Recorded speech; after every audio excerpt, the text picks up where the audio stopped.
kişilər, salam, hər birinizi salamlayıram restoran Kalmysk Zaslavadan. Siz də gəlin, dadlı kebablardan dadın. Hər şey yüksək səviyyədə, əsl mujiklər yeyənlərdəndir ya.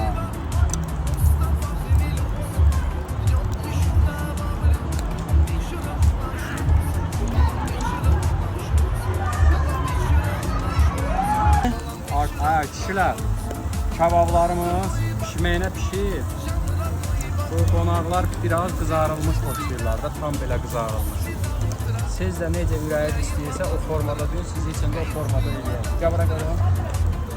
Görürsən, bu nə balıqdır, siz videodan bilirsiniz.